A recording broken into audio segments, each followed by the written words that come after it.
evening, everyone, and welcome to our Nights to Know event on the business of finance.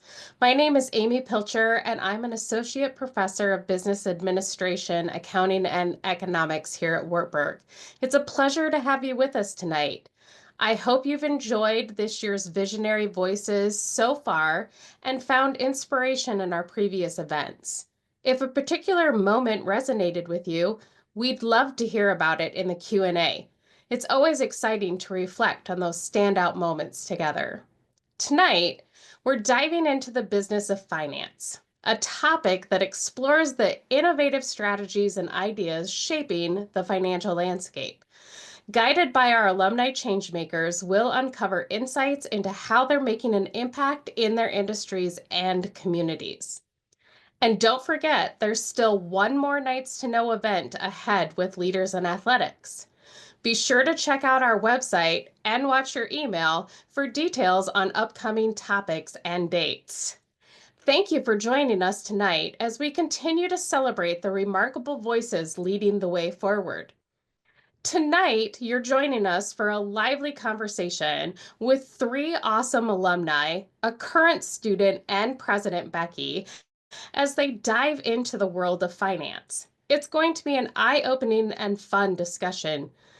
We welcome you to submit your questions in the chat during tonight's webinar. We will be reviewing the questions and will answer as many as possible during the Q&A section near the end of the webinar.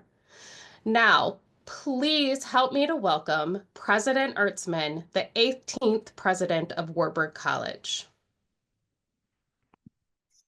Good evening to everyone. It is my privilege to welcome current students, alumni, and other friends of the college to Nights to Know, a series that explores the amazing work that Wartburg College graduates are doing out in the world. The theme this year is Visionary Voices. My name is Becky Ertzman. I serve as the 18th president of Wartburg College, and my co-host for this evening is Alex Crawford, who happens to be the president of the student body. So Alex, excuse me, I'm happy to welcome you. Hello, everyone. Thank you, President Ertzman. As Dr. Becky said, I am the current student body president here, but I am a fifth-year business administration and sociology student from Sycamore, Illinois. I'm also involved in wrestling, dance marathon, and other various things here at school. I really enjoy being involved and diving into the world of business through my education. So I'm really excited to have this conversation here tonight. In my free time, I enjoy watching sports, listening to podcasts, running, stuff of that nature. And I'm really excited to introduce our hosts. First up will be Kirk Vogel, a 1983 grad. He is a senior relationship manager, international subsidiary banking focus at HSBC Commercial Bank in Charlotte, North Carolina. Welcome, Kirk. Thanks, Alex. Hi, everybody. Good evening. I'm a 1983 graduate of Wartburg College. I leveraged a liberal arts education into the finance industry, which is somewhat a unusual path. I was a history poli-sci major with a lot of German when I was at Wartburg.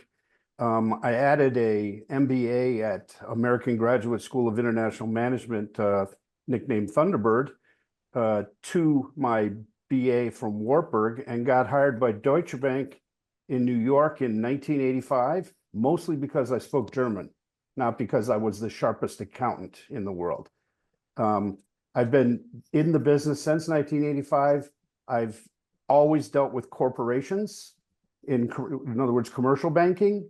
And in my career, I've been lucky enough to work in New York, London, Frankfurt, and Dusseldorf. You see the German connection there. And I am currently a relationship manager for HSBC, one of the largest banks in the world, present in 47 countries and 240,000 employees, relatively unknown in the US. We don't have a retail business in the US, a consumer banking business. So we're somewhat invisible to private customers in the US. My specialty now is corporations whose headquarters are outside the United States, but I work with their US subsidiary. And my specialty currently is commodity trading companies, coffee, sugar, cocoa, precious metals, steel, and gold mining companies. And I look forward to tonight's discussion. Well, it's great to have you. Second, I will introduce Jody Carlson, a 2007 graduate of Wartburg. She is currently the finance chief of staff at Transamerica out of Cedar Rapids. Welcome, Jody. Yeah, thanks, Alex. So as you mentioned, I'm a 2007 Wartburg graduate. I double majored in math and business during my time there, as well as getting a leadership certificate with the intention of going into a career in actuarial science. So I didn't have the benefit of actually going through the actuarial science major, which Wartburg does have now, but unfortunately didn't quite have at the time when I was at the college. I started my career briefly in pension consulting in the Washington, D.C. area, and then moved back to Iowa and took an actuarial position at Transamerica, which is where I'm still working today. So if you aren't familiar with Transamerica, it's an insurance company. We largely focus on life insurance and retirement products, both for individuals as well as for employer plans. I did eventually earn my actuarial credentials, working some different roles in both finance and our risk departments. And then in 2018, I moved into a broader role in our finance organization, leading the implementation of the new financial reporting standards for insurance liabilities for the company. So that really gave me a much broader exposure to across our finance department, not just in the actuarial space, but also into technology, the importance of that, and just better appreciation of how all the departments worked together. And that really gave me a good foundation for my current role as finance chief of staff. So I've been in this position now for about 2.5 years. I split my time between directly supporting our chief financial officer with whatever his priorities are day to day, and then also doing a lot of the kind of cross-functional support for our finance leadership team, and then lead a team that I describe as kind of our support arm for the broader organization. So we've got the finance administrative assistants, our finance project management office, our U.S. rating agency liaison, and then our manager of all of our internal and external governance and board materials on my team. So excited to talk more about that today. Great, thank you. Our third and final panelist for tonight will be Patrick Smith, who's a 2003 graduate. He is currently the Senior Vice President at First Bank. Welcome, Patrick. Yeah, thanks, Alex. Pleasure to be with you tonight. So yeah, as you said, I'm a 2003 grad from Wartburg College. I majored in management and marketing with a business administration degree. Also participated on the baseball team there at Wartburg, so thoroughly enjoyed my time at Wartburg College. My wife and I live in Dike, Iowa, which where we're raising our 4 daughters that range from junior in high school all the way down to 5th grader. So right out of college, I started with Wells Fargo, had various roles in management and production with Wells Fargo over a course of 10 years, working in the Waterloo, Cedar Falls, and Cedar Rapids areas. Upon completion of working there, I started working at a community bank in Waverly and Cedar Falls called First National Bank in 2013. I oversee all the consumer and mortgage departments there at First Bank. And yeah, it's a pleasure to be with you guys tonight. Well, Jody, Patrick, and Kirk, we're just really pleased that you would spend some time with us tonight. To everybody who's joined us for our webinar this evening, we're grateful to you for being here. We know there's lots of things happening, including Wartburg playing against Luther tonight in basketball. I'm pleased to share that the Wartburg women's basketball team just beat Luther 75-64. And so we might have a halftime update at the end of the webinar, but we know you have a lot of choices tonight, and we're grateful that you chose to spend this evening with us. So with that, one reminder, you are welcome to put your questions in the question and the Q&A bar. I'll keep an eye on those. And if there's questions that we can use during the webinar, great. Otherwise, we'll save those till the end, and we'll ask Jody and Patrick and Kirk to weigh in on the questions you have as we're presenting. So the first question, Jody, I'm going to have you get us started with this question. At Wartburg College, we pride ourselves in providing our students with a liberal arts education. We believe it's important for students to have an education that broadly prepares them in many areas, including civil discourse, communication, and an appreciation for the arts and humanities. Can you talk a little bit about unexpected ways that your Wartburg College liberal arts education has prepared you for a career in finance? Yeah, absolutely. So, certainly being in finance, you have a need for technical skills. You get a good foundation of those in your major classes, and then really refine those as you're out in the workplace, either in internships and then once you're working full time. But I feel like what really has helped me the most in my career journey as it's progressed has been more what I'd call the soft skills. So things like problem solving, even time management, emotional intelligence, leadership, teamwork, collaboration. And you mentioned, what I think is most important, really communications. So, having those opportunities both in and out of the classroom during my time at Wartburg really gave that great foundation for me to be successful in the roles that I've had. So having, in the classroom requirements, things where you're working with people from different majors, the inquiry studies courses, for example, and a lot of those courses where you had to do group projects where you might be working with those from other majors that maybe have different focuses, really learning how to best partner together and figure out ways to solve problems, even if you're bringing different skills to the table, as well as being able to communicate maybe more technical information to somebody that doesn't have the same background as you. So outside of the classroom, I had the opportunity to work for several years, and at the time it was the Writing, Reading, Speaking Lab. I don't know if that's what it's still called, the WRSL we referred to it as, but that gave me such a great opportunity to interact with students from all different backgrounds, coming from different majors, and had to figure out ways to help them learn information in different ways. And I do that a lot in my role, trying to explain very technical information to different audiences. So whether it's communications that are going out from our finance department to the entire Transamerica organization, or information that we're presenting to our Transamerica Executive Board, though they require very different levels of detail and different focuses. So having those experiences where I was able to work with people that had those different backgrounds really helped prepare me for that. And then just having the opportunity to be involved in so many things outside of the classroom as well. So I also was a student athlete, was lucky enough to be a team captain on the women's tennis team for a couple of years during my time. So getting that leadership experience and learning how to motivate others in different ways. I think all of those things really just helped me kind of have a well-rounded experience that has helped translate into some leadership opportunities in my career. Yeah. Thanks, Jody. Those are such great answers and so many interesting. I'm thinking to myself, you're a good example of our new tagline, which is experience more, right? It just seems to transcend generations.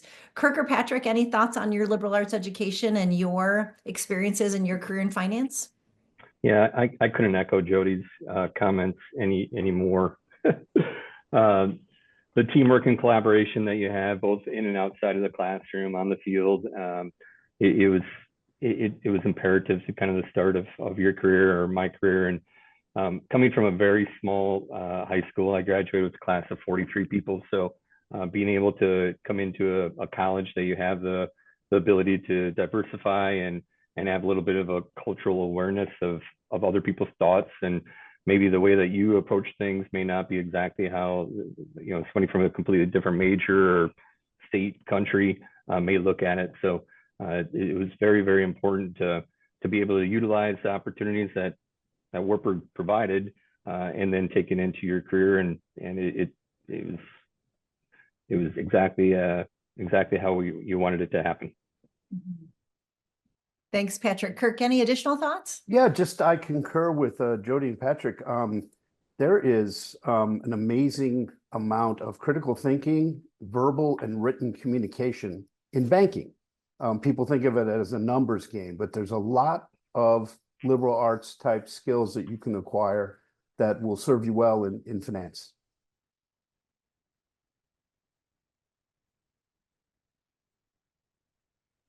Our second question, Kirk, I'll start this off with you, so you get to talk twice in a row here. But in a world that's increasingly driven by data, obviously we know that's not going anywhere anytime soon in terms of making that a factor in decision making. How important is it for finance professionals to be proficient in analytics and programming? So I would say programming, not at all. Because if you're a really good programmer, you could work for the technology department of the bank, or more likely you work for a technology company that creates programming that banks use. So as a banker, you don't need to develop programming or have skills in programming. You're going to be given tools, technology tools, that you're going to need to implement in your daily job. Analytics, yes. We use a lot of proprietary software products that, once again, the programming people that work for technology firms develop and sell or rent to us. But in the analytics world, we have one of the most important things, obviously, is in my world, is the analysis of customer data, and secondly, the analysis of customer financial statements. And we have a proprietary, software system that creates a unique credit risk score that we use internally to decide if we're going to lend corporations money or not. So analytics, definitely. Programming, not so much. But I'm really interested to hear what Patrick and Jody think about that, because number one, they're a lot younger, and number two, they're in a different business inside of finance. Yeah, so I'd completely echo analytics. Definitely. I mean, we deal so much with data all the time. You need to be able to interpret that appropriately, know what the important information is that you're looking at, what could be trends maybe that you're looking at versus what's maybe some noise that you're seeing coming through. We do that a lot from an actuarial perspective when reviewing our assumptions. From a programming perspective, I'd say so at Transamerica anyway, we do have within finance, we have full departments that do actuarial model programming, as well as kind of our transformation efforts that we have going on right now.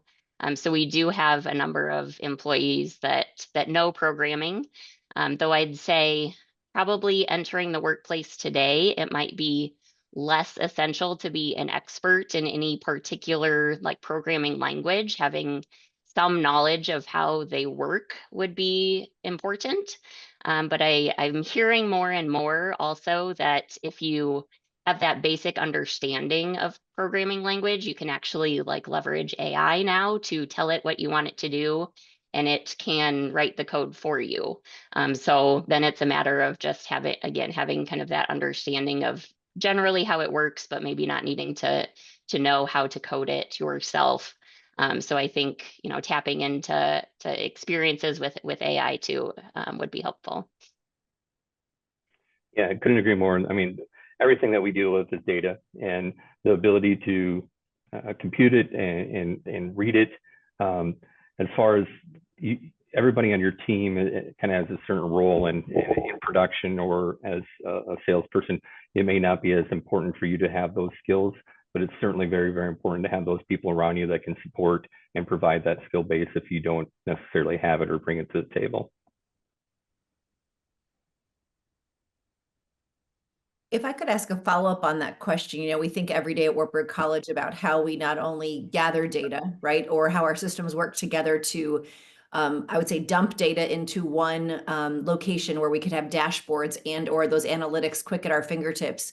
Can you give examples? Are you using Tableau? Are you using Power BI? What tools are you using in your workplace to help you gather and then see that data in real time to help you make decisions?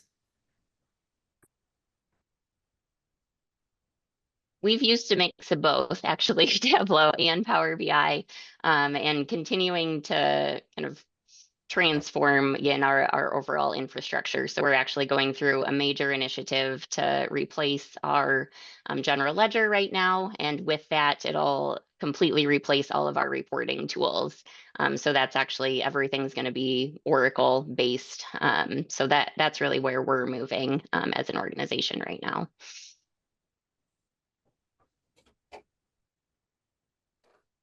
Kirk and Patrick, do you guys have anything else to add with that? I don't. I don't either, Alex. Okay. All right, we'll move on to our next question then. And a reminder to all of our attendees, if you have things that you'd like to pop into the chat, into the Q&A box, we're happy to take your questions. So just a reminder that that is available to you. That can be any question you want it to be. So our third question, Patrick, I'm going to let you get us started on this one. What skills do you think are most critical for someone entering the finance field today? Part of this question asks how students can develop these skills, but I might also ask how the college or the faculty or even the experiences that students have on campus, how will students develop these skills both inside and outside the classroom? Yeah, it's certainly I guess I firmly believe there needs to be a combination of technical and soft skills. You know, kind of, I guess, an older guy in the 22, 23 years into your career, I still have a soft spot for being a good communicator, being able to have strong written and verbal communication. The finance world isn't the most exciting of worlds, so the ability to be able to portray or communicate that message out to your client or colleagues or coworkers, it can make a world of a difference. If there's one thing that I would have done differently with kind of the classes or curriculum that I took at Wartburg was to include more communication classes. So being able to get into, you know, Dr. Withers' classes over there or in the comms art department, at that point in time, it never even crossed my mind. You know, what would you know, broadcasting a basketball game or being a color commentator for that do for you in the world of business? It never translated with me. And now looking at it, you know, how dare you not take that opportunity that you have, you know, just a couple buildings down, that you'd be able to have that expertise or have that opportunity to do so. So get outside of your comfort zone. I firmly believe that it'd be a great opportunity for you to take advantage of those and, you know, expand your knowledge, expand your base. Also, like building a network, being comfortable, being uncomfortable, whether you know it or not, you already have a network. You know, family, friends, neighbors, classmates that you grew up with. So expanding on that. Every single day that you walk on campus at Wartburg, you have the opportunity to make an impression on somebody, whether that be positive or negative. You know, that's the only way, your own way to be able to write that story. You know, start it today. Whether you have already have a good network or a good connection with others, there's no better time to start and enjoy it. Obviously, the analytical and quantitative skills, kind of like a financial awareness, those all will come with classes that are available to you at Wartburg, and being able to build that foundation. And then it will only get better and more advanced once you get into that role that you have with your first part of your career.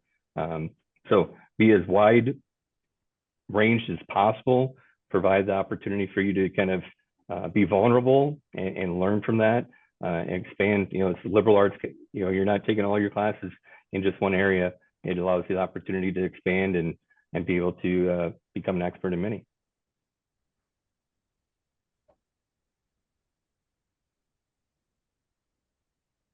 Yeah, if I could just, you know, add something, thinking about what you're saying there. I know Dr. Alan Bernard in the business department spoke in our capstone course, and something that I've really thought about while I've been here is it's one thing to understand, you know, a set of data or why you are making a business decision, but it's another thing to be able to communicate that and, you know, make people that maybe are working in different spheres, you know, understand or make sense of, you know, the business decisions that are being made. And so, you know, like you said, I found those communication classes and just interacting with different people, different aspects of that liberal arts education that we talked about, to really be, you know, of value in that sense, because there's people that don't do a great job of it. And, you know, definitely it makes a difference in terms of even just the assignments or the cases we're working on in classes, you know, in the quality of those. So I definitely, you know, being a current student, see that now where I'm in the position where I'm about to graduate, and I would definitely agree. I also think, Alex, you're experiencing some really critical skills being the leader of the entire student body, and just really proud of you for taking on that responsibility, because it's a really great way to help you understand what leadership looks like when you leave college too. Kirk or Jody, anything you want to add about critical skills for the finance field or way that our students can develop these skills? I wouldn't want to short sell good old fashioned accounting. You know, economics, accounting, and you know, math skills are in my job are very important. I acquired them late in grad school and actually in a training program at a bank. So I did have some at Wartburg, but those are very critical. But Patrick's point, the ability to communicate and work as a team, everything's internal and external communication. Probably for Patrick and I and Jody, right? It's you spend a lot of time. Persuasive communication is important both with clients and internally with the stakeholders in different departments. Yeah, I think you all covered it well and hit a lot of great points. I think the only thing I'd maybe add is getting comfortable doing those things both in person, the building the networks and communicating, but also virtually. It maybe doesn't need to be said for, today's students are much more comfortable with technology, and I'm sure use it a lot more than even what I did when I was in school, but just so much. At least of what I see, we have teams that are across the country. We're also owned by an international parent, so even across the globe, so being able to develop those networks and communicate appropriately with people virtually like we're doing tonight is very important too. Yeah, Jody, if I could really piggyback on that, I think it's interesting. Our generations are more used to the analog communication, really speaking to people and picking up a phone. And I think our younger generation really, that's a different skill set. And so engaging and encouraging our current students to really think about what it means to stop by someone's office or actually have that in-person conversation or pick up the phone rather than texting or emailing or getting on a video chat. I think those skills are important. We've got our first question in the chat, which I think is a good one, and it kind of ties into this question. Internships. Did any of you have an internship while you were at Wartburg College? And how important do you think internships are? Are the places you work right now, do you see students on internships in your workplaces? Just kind of the general conversation around internships as it relates to students being ready and developing skills to enter the finance field.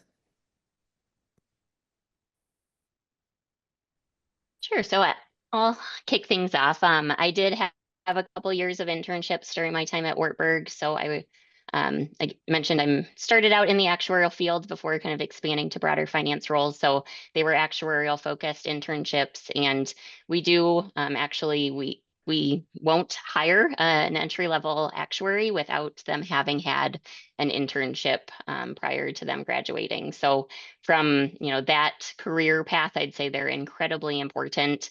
They just do so much to help get the exposure to real life on the job, right? The products that you sell, that a company sells, the different tools that they're using, things that you'd maybe get a little bit of foundation for in your courses, but really being able to apply it in the workplace and again, building those soft skills too in the workplace, I think is so essential to really set you up to be successful for a full-time role.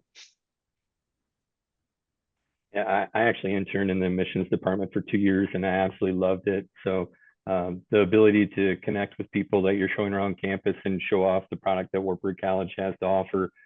So I feel like I just took that right into my own role. As Kurt said, you're constantly meeting new people and trying to make an impression on them as far as why to do business with you or what do you have offer that other banks or other financial institutions may not have to offer. And a lot of times it's that personal relationship or that relationship-based banking. So internships at our bank, the one thing that banking is built on is trust and being able to provide that knowledge and provide that skill set to somebody, but also continue to keep that trust. It's kind of a delicate balance. So we have had internships in certain areas in our bank.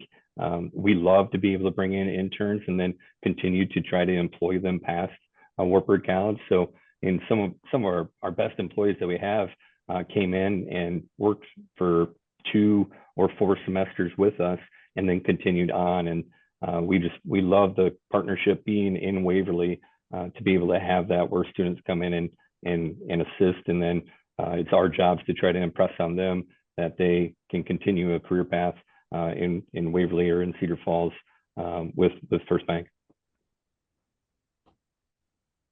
I didn't complete an internship, but I concur with Patrick and Jody. It's very valuable both for the student and for the company, for the potential future employer. we had, we at HSBC in the US, we probably had 60 interns spread between New York, Chicago, Houston, Miami, Charlotte, San Francisco, LA last year. And I was familiar with those based in Chicago. There were 3 people, and we hired one of them because they got to know, as Jody said, the practical aspects of the job. You can read about it all you want, but sitting in a seat and dealing, doing the job and working together with people, with professionals, there's no substitute. And for the bank, it's just way better than an interview, a great way to get to know people, what they're like, what their skills are like. And we ended up, hiring one of the Chicago interns in permanently, just right after graduation. They started with us after their senior year. So yeah, very valuable. Awesome. And I'd be remiss if I didn't take this moment to really plug our new Knight Nation, which is really this connection point. We're thinking about networking and connecting alumni with current students for internships or even mentoring or even for conversations about jobs. If you haven't checked out Knight Nation, it's super easy. It took me less than 5 minutes to connect my LinkedIn profile. And I'm hopeful that everybody on the webinar tonight, but also that you'll share with your alumni friends to really get on and help support our students, especially as they're doing things like looking for internships or opportunities to learn from those of you in the field that they are interested in pursuing. So with that, Alex, I'll toss over to you for the next question. Yeah, so we'll start with Kirk here. We've talked about some different changes in communication or modes of communication, stuff like that. But in terms of banking, how do you see the role of traditional banks changing with the rise of different fintech companies? Yeah, fintech is a really exciting development over the last, let's say, 20 years, and really gaining momentum the last, let's say, 5 or 6 years. A lot of companies around the world are gaining venture capital funding, and based on a bit of technology or a great idea or a better mousetrap, they're really shaking up the business. And I think there's 2 ways to look at it. One is that they are certainly a threat to traditional banking. Traditional banking is kind of stuck in legacy ways of thinking and legacy technology, and the fintechs come in with some really amazing technology and ideas. But while they're a threat, they're also a partner. You look at 2 of the ones that, especially for a consumer in the US, that I think of as great examples of financial technology, PayPal and Zelle.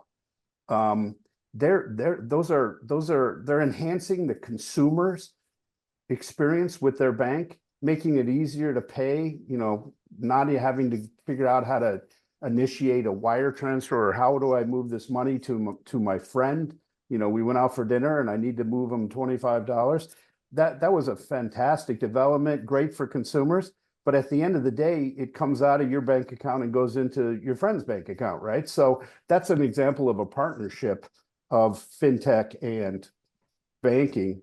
And one of the things that encourage the partnership is that we own the plumbing, right? I mean, the banking system, you can't move US dollars in the world without moving them through a bank. So a lot of the fintechs are going to be partners with banks because they're going to have a better mousetrap, a better way of doing something. But at the same time, the bank's not going to go away because the money that's been invested, the cost of trying to replicate the banking system is not realistic. So I think there's going to be a lot of partnerships.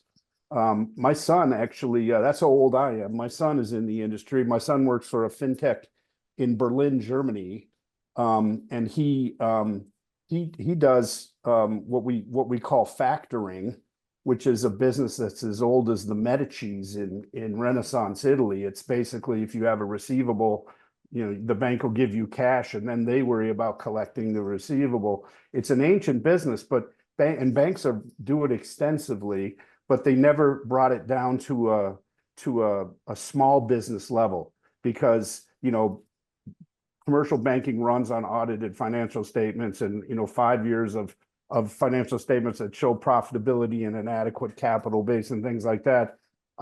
Some businesses would just not would not be able to produce that kind of information.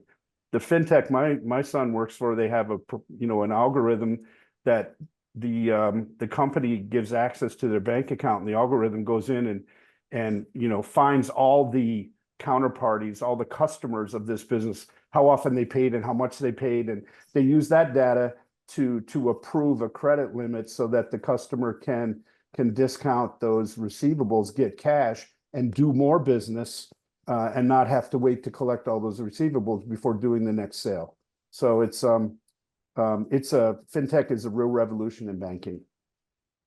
Yeah, Kirk, you're spot on. It's going to increase the competition. It's going to push the envelope. So traditional banking it's a race to the ease of transaction, providing the best digital footprint, the best digital, what has banks done over the last 20 years? They've kind of pushed the client out of the brick and mortar and being able to bank, at the palm of your hand. So the ease of, you purchase something with Amazon, you're able to return it with a click of a button. It's the ease, right? And that's, I think, what fintech is providing and partnering with banks to do. So it's been, you look at what the last 10 years have done, I can only imagine what we're going to be looking like in 2035 as far as the technologies that will be available that may not even exist at this point.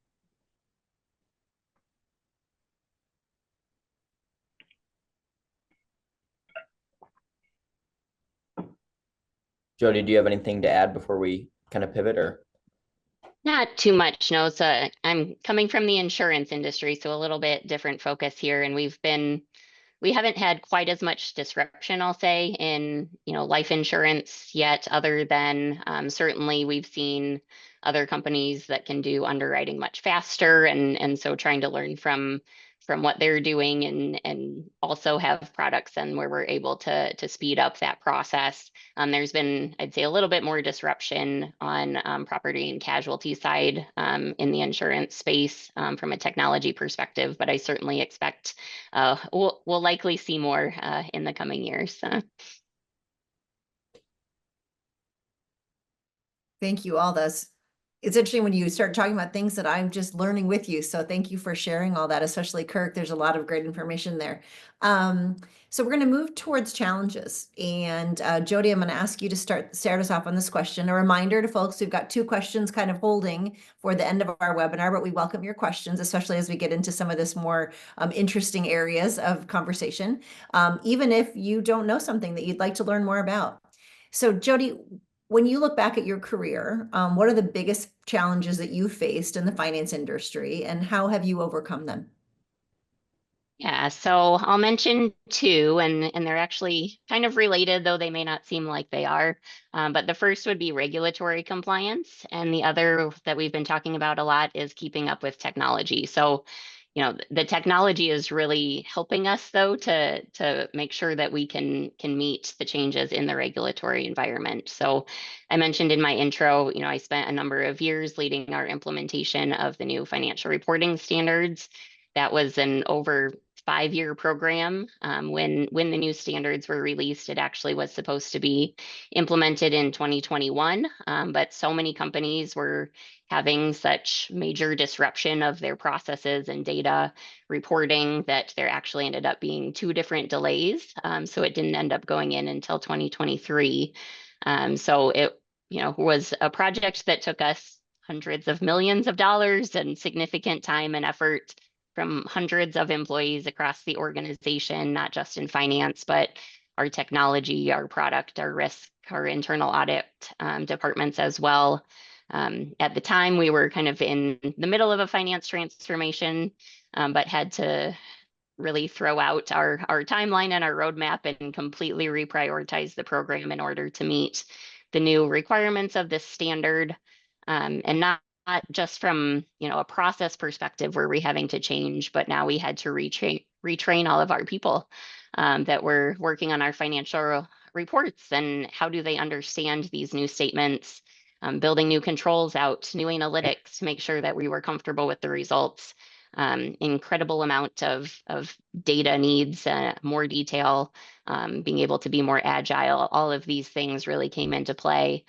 So I've heard people say usually you don't go through such a major regulatory change, maybe just one in your career. So hopefully that was the big one that I saw. But there's just constantly changes that are smaller that you see. There may be things coming out from a tax legislation perspective that we need to stay on top of, changes in corporate tax expectations. We've mentioned AI as well. I expect that'll be used more and more in the workplace, or more tools that we'll be able to offer our customers. And then we'll need new rules and regulations around all of that. And what does that mean for our customers? So to help ensure that we can, stay up on that, we've got a lot of people in our organization that are focused on that. We have an entire compliance team, but then we also have people in these different departments that are focused on this, such as tax or product development, that stay current on what's going on in the industry. We get weekly newsletters on what's going on so we can best prepare. We have full risk management department, internal audit departments to make sure that we're staying on top of all of this as well.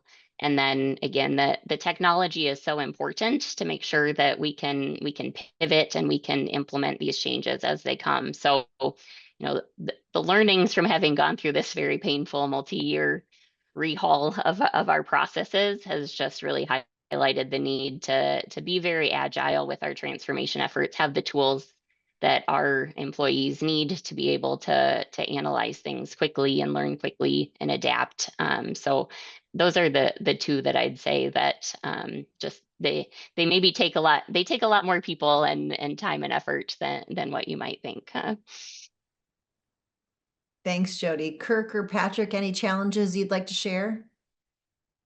Yeah, it's probably the most obvious one, but March 13th of 2020, we were operating normal, and come 5 o'clock that night, the announcement came that we're all going remote. So I think during that time frame, just so many things occurred, and interest rates at that point in time, from a mortgage perspective, plummeted. We were seeing rates in the 2s, and not only were we were refinancing pretty much everything on the deck, and people were doing virtual, home showings, trying to figure out, hey, can I purchase during this time frame? Is it safe?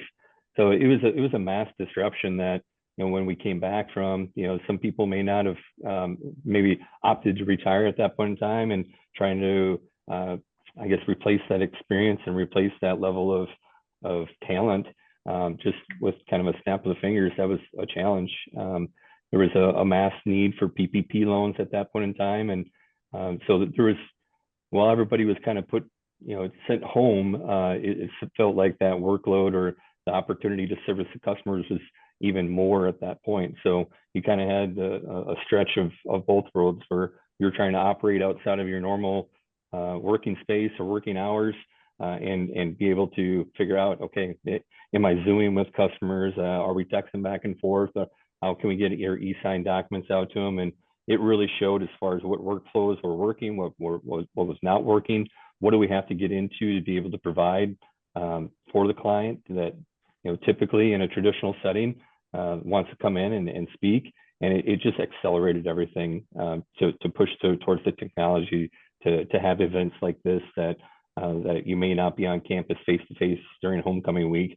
You could be sitting, in North Carolina, being able to be a panelist for Wartburg. So I hate to be the obvious guy, but it certainly was kind of a large hurdle or a derailer in our industry. I would say in my career, one of the biggest challenges has been competition in corporate banking in the US and around the globe. There's still way too many banks, and there's always somebody willing to do that might be better, have better product capabilities than you do, or is willing to do the same product cheaper. Quite a few of the products that we offer are basically commodities. The money doesn't get any greener because you borrow it from me instead of borrowing it from JP Morgan. So competition's been a challenge. And then Jody talking about regulatory things. I've been in the business long enough, and in the 80s, there was we didn't even have the capital adequacy rules for larger banks that known as Basel 1, 2, and 3 that have changed everybody's lives in the larger banks. And another regulatory development is the is the Know Your Customer standards that appeared about 25 years ago. It's a very important mission. The goal is to not be part of corrupt practices and money laundering.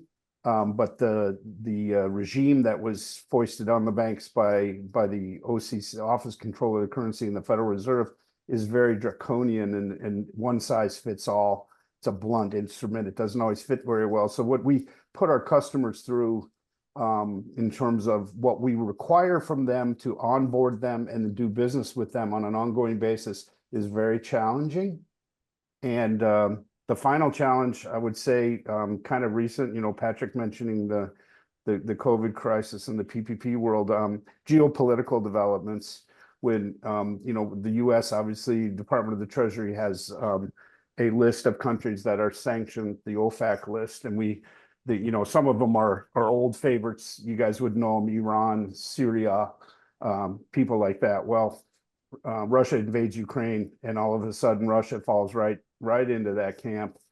And I had a client that had a mining operation in Russia, and they're publicly traded, so they're communicating with shareholders and stakeholders and regulatory authorities, and they went within about a week. They went from, hey, we got it under control, we'll be okay, we'll figure something out, that'll make everybody happy, to like, we're selling it, which was made everybody very happy. And they actually got a decent price. They didn't get skinned on the way out, but they sold the Russia business. I have another customer that has a sugar beet operation in Russia that is still operating to this day because it's not subject to sanctions, because it's humanitarian. It's part of the food chain there. And for that same reason, the Russians haven't cracked down on them, even though they're not owned by Russians, because they're part of a vital element in the food chain. So yeah, geopolitical things can be real challenging.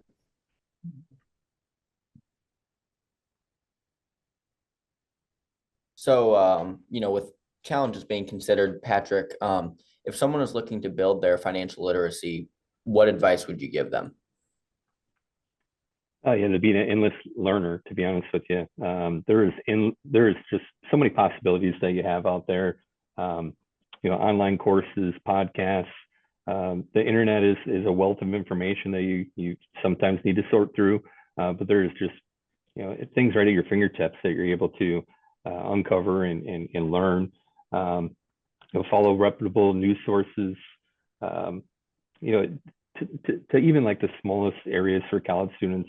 Budgeting, learning how to invest, open up a brokerage account and start small, even start saving on a month-to-month basis with automatic transfers and have that account that you don't touch and you build that. Stay disciplined, patient. It's not going to be something that's going to happen overnight. Stay persistent with your results. I go out and talk a lot about credit scores to clients and students, college students.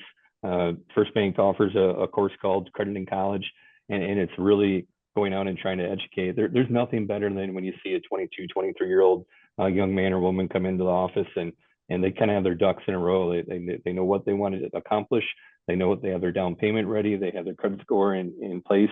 I unfortunately was not one of those people. I learned a lot in my first 6 months of Wells Fargo that probably should have been doing a lot more while I was at Wartburg in those 4 years. So, establishing and maintaining a credit score, it's a skill. It is something that you learn. And we try to kind of portray that, get that information out to clients that it's not, something that you just pick up and away you go.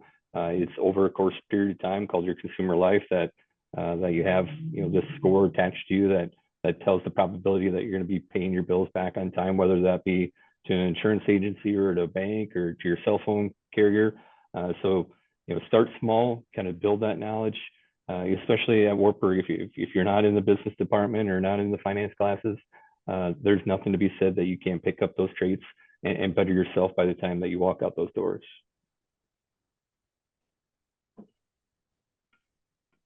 Yeah, I just opened my first credit card, so I'm kind of going through all that and trying to figure it all out. But one thing, I talked with a relationship banker, and their sentiment was that if I have a strong credit score, as being a young adult, the opportunities really are endless. And so, just understanding that was, kind of eye-opening for me. Kirk or Jody, do you have any other tips regarding financial literacy? Nothing from me. I think Patrick covered it well. Agreed. I agree with that. Patrick did a great job covering that subject. He's very well placed to address that question. All right, I'm going to do a combination question. I'm going to take 3 of the questions from the Q&A, looking at time, and my last question. My question was supposed to be innovation or trends in your work that excites you the most. And there's 2 themes that are coming up in the Q&A right now. One is about AI, and one is about crypto. So I'll let you pick up either of those balls if you want them, or kind of talk about, your other innovations or trends that you're seeing outside of AI or crypto. And so, Kirk, you're supposed to get us started on this one.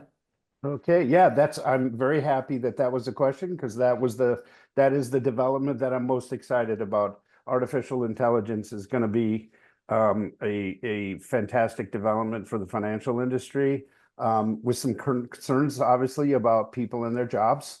There could be jobs that are eliminated in the industry, which would be really difficult, but hopefully that it creates opportunities for people in adjacent industries.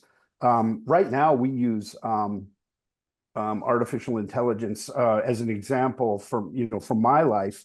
One of the core businesses that we do with my corporate clients is they bank with us in multiple countries around the world. They have an account in each one of those countries, or many accounts in each one of those companies. They do all their paying and receiving, and they're on our online banking platform. So it's good news, bad news. It's a great business. It doesn't take capital. It's very sticky. You tend to keep it for a long time, but it's also super labor intensive.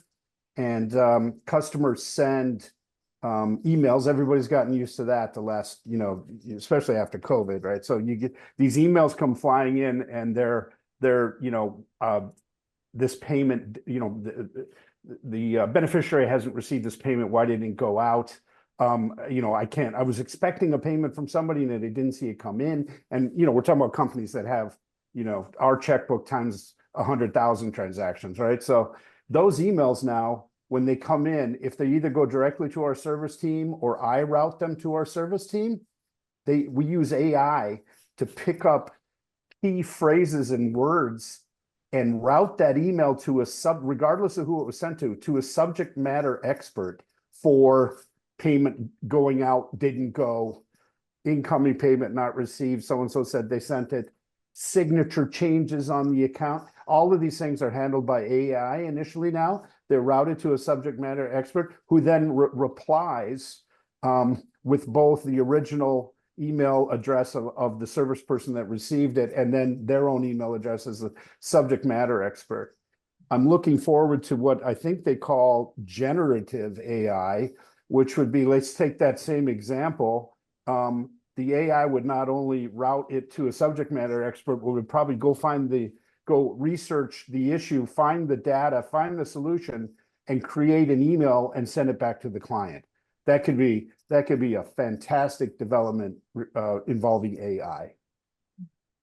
And Kirk, is interesting. I'm proud to say I've used AI for a task in my job every day for the last 2 weeks. And it's fascinating what it affords me more time to do, right? It's curious to me how I spent a lot of time in my career doing mundane things that aren't necessarily, intellectual property or anything that's really a worthy expenditure of time compared to other things I could be doing. So AI to me, as you open your mind to it, there are so many opportunities.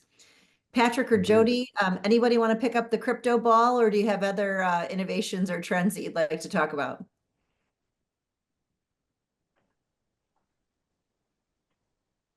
I'd be out over my skis trying to talk about crypto for sure, but AI certainly excited to see and be able to use that more and more. To the point you were just making, we have Copilot, which is kind of the AI tool on Microsoft Office. That was released recently at work. So being able to kind of test that out on some of those tasks that, things like summarizing emails or, recording meetings and being able to pull out the action items, some of those things that just kind of take a little bit of that tedious time, no longer having to spend the mind capacity on that, And so I think it's really going to help translate roles into being able to focus on the fun stuff, right? Like the really deep data analytics, the storytelling of the information that's coming out. So I think it kind of turns the page a bit from those more manual tasks that maybe some of our entry level employees in the past would have started out doing, Excel spreadsheeting and things, and getting to jump in more into some of the more neat and exciting tasks that come with a career in finance, getting to really dive in deeper. Yeah, I agree with Jody and Kirk regarding the AI. I think on the banking side, we've been using it for quite some time, but I think the tip of the iceberg is just kind of being seen, and there's a lot underneath the water that's going to be coming. As far as crypto, I mean, we can go down a very large rabbit hole of that. Time will tell. It'll be very interesting to see kind of where everything transacts regarding that, and like Jody said, there's probably far superior experts than us that could speak regarding that. Well, I'm pleased to share that one of those crypto questions came from Gloria Campbell, who's certainly for many of us is someone that we hold very near and dear to our hearts. So Gloria, thank you for being on tonight and for the question. I also want to shout out Bob Vogel, who's also a former past president at Wartburg College, also on our webinar tonight. And Bob, it's a pleasure to see you here as well. We have about 4 minutes left. And there's some interesting questions kind of about academic preparation, really kind of thinking about students that majored in a communication or something else, but are interested in finance after graduation. Do any of you have any suggestions or kind of paths that those students could take as they leave Wartburg with a different degree and then think after they leave, wow, maybe I do want to get into finance or other majors in this arena? I recently had the opportunity to talk to the Wartburg baseball team, and that was one thing that came up was, I know a lot of people in the finance world, and Kirk is one of them that wasn't particularly exactly what they studied at Wartburg College, but I would utilize the network that's available. LinkedIn is a tremendous source.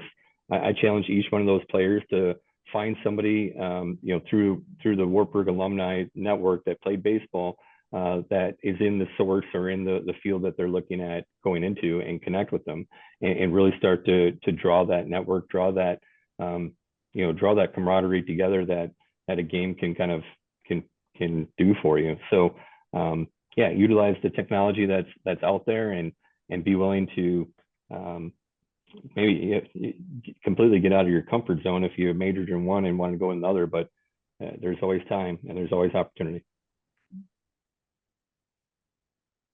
Yeah, and I'd add, being open to internships. So, maybe you wouldn't start in a full-time role right away with a little bit different background, but we've certainly seen people coming from, dance majors or different things that get into these very technical positions, and they were able to get an internship just to get their foot in the door, get more of that exposure, and then be able to show they do have those skill sets, and developing the technical skills kind of on the job, and highlighting their soft skills that we've talked so much about tonight that really help add value to the career. Kirk, last word. Yeah, just to say that specifically to like a communications major, we do hire people with those type of degrees in for internal communications and media and communications department and investor relations, where it's very important to have those skills. Awesome. Well, I am so grateful for all of you for being here tonight, our participants, but also everybody on the panel. Thank you so much for sharing your time with us, sharing your energy. I'm also pleased to tell you that right now Wartburg is beating Luther 32-27. It's almost halftime, so you can jump right off this webinar, get right on Night Vision, and cheer our Knights onto victory. So Amy, with that, I'm going to wrap this up and let you take us home. Thank you. And thank you to everyone who joined us tonight. We had some excellent conversation this evening. I want to express gratitude to Kirk Vogel, Jody Carlson, and Patrick Smith for joining us as panelists and sharing their thoughts and experiences, and to Alex Crawford for his student perspective. Join us on Tuesday, February 25th for our next Nights to Know webinar focused on leaders in athletics. And thank you, Becky. And on behalf of President Ertzman and the Nights to Know Planning Committee, thank you all for joining us and have a great night.